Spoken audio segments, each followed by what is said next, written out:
যে free mixing দিয়েছে আরেকটা, নারী পুরুষ অবাধ মেলামেশা। এই মেলামেশার মধ্যে কোনো বাধা নাই, যে বাধা দিবে তাকে তারা বলছে মৌলবাদী হয়ে গেছে।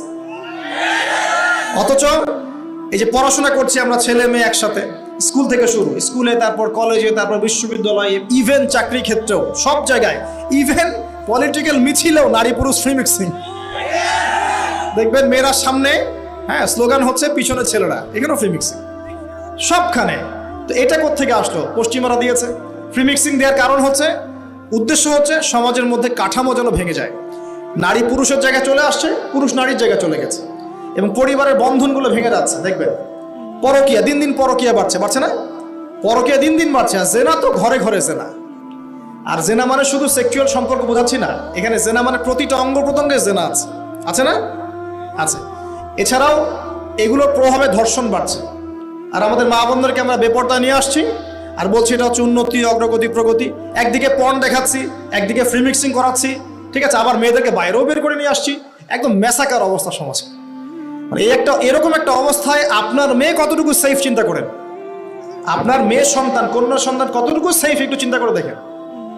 স্কুলে অনেক সময় দেখা যায় বিশ্ববিদ্যালয়ে গিয়ে জেনার শিকার হয়ে যাচ্ছে। কয়দিন আগে দেখলেন না, বিশ্ববিদ্যালয়ে মেয়েদেরকে কার মনোরঞ্জন করানোর জন্য ঘরে পাঠানো হচ্ছিল, দেখেন নাই? তো একটা ডিগ্রি সার্টিফিকেট অর্জন করার জন্য নিজের ইজ্জতকে বিলিয়ে দিতে দ্বিধা করছিল। সুবহানাল্লাহ। তাহলে কোন সমাজে আমরা টিকে আছি? আর আমাদের পরবর্তী প্রজন্মের কি হবে একটু ভাবতে হবে না? আল্লাহ পাক কিন্তু বলেছেন, যারা জানে না তারা কি সমান? আর যাদের কলব জিন্দা আর যাদের কলব মৃত তারা কি সমান? আল্লাহ পাক বলছেন, তোমরা জমিনে ঘোরাফেরা করো, বিচরণ করো, আশা করা যায় তোমাদের মৃত কলবগুলো জীবিত হবে ইনশাআল্লাহ। তো যুব সমাজের সামনে এগুলো টোপ দিয়েছে। আরো দিয়েছে বেকারত্বের ভয়। আল্লাহ পাক কোরআনে বলেছেন না, যে শয়তান তোমাদেরকে অশ্লীলতার প্রলোভন দেয় আর অভাবের ভয় দেখায়।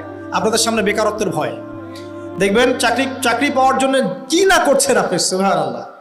একটা চাকরি পাওয়ার জন্য 20-30 বছর পড়াশোনা করছেন, লক্ষ লক্ষ কোটি কোটি টাকা ঢালছেন আপনি এখানে, কোটি কোটি টাকা ঢালছেন, লক্ষ লক্ষ টাকা ঢালছেন অনলি একটা জবের জন্য।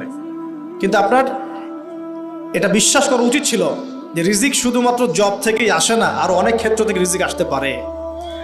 আপনি কৃষিভিত্তিক অর্থনীতি ফলো করতে পারতেন, আপনি ব্যবসা করতে পারতেন, উদ্যোক্তা হতে পারতেন, আর অনেক কিছু করতে পারতেন। তো এখানে একটা সমস্যা হচ্ছে। আবার একটা সমস্যা হচ্ছে কি, যে আমাদের মধ্যে মাদকের একটা ব্যাপক সয়লাভ দেখা যাচ্ছে ইয়াং জেনারেশনের মধ্যে।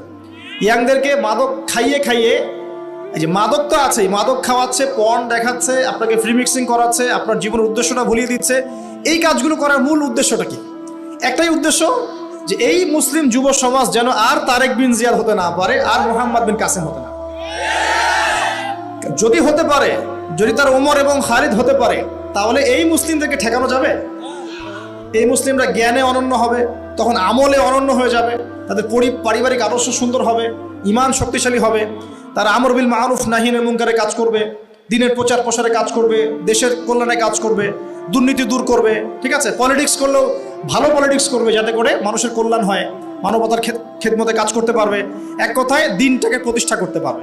তারা খুব ভালো করেই জানে যে যদি আপনারা ইমানদার হন, এই সমস্যা আছে। এই কারণেই আমাদেরকে জীবনের এই উদ্দেশ্য থেকে ভুলিয়ে দেওয়ার জন্য এই বর্তমান প্রেক্ষাপটের ফিতনাগুলোকে আপনার সামনে একদম সহজলভ্য করে দেওয়া হয়েছে। সহজলভ্য না? আপনি চাইলেই মাদক খেতে পারেন, কেউ বাধা দিবে না। মানে পাশের বাসায় জোরে জোরে মিউজিক বাজছে, এমন সিচুয়েশন যে আপনি গিয়ে বারণও করতে পারবেন না। বারণ করলে উল্টা আপনাকে গালি শোনায় দিবে। আর এটা ভাই শেষ জামানা, যেটার বিষয়ে আমার কোনো সন্দেহ নাই। কারণ এখানে ন্যায় হয়ে যাচ্ছে অন্যায় হচ্ছে ন্যায়। আমানতদারকে বলা হচ্ছে খেয়ানতকারকে বলা হচ্ছে আমানতদার। যে জুলুম করলো তাকে বলা হচ্ছে ভালো, আর যে জুলুমের শিকার হলো তাকে নিয়ে সমালোচনা করা হচ্ছে।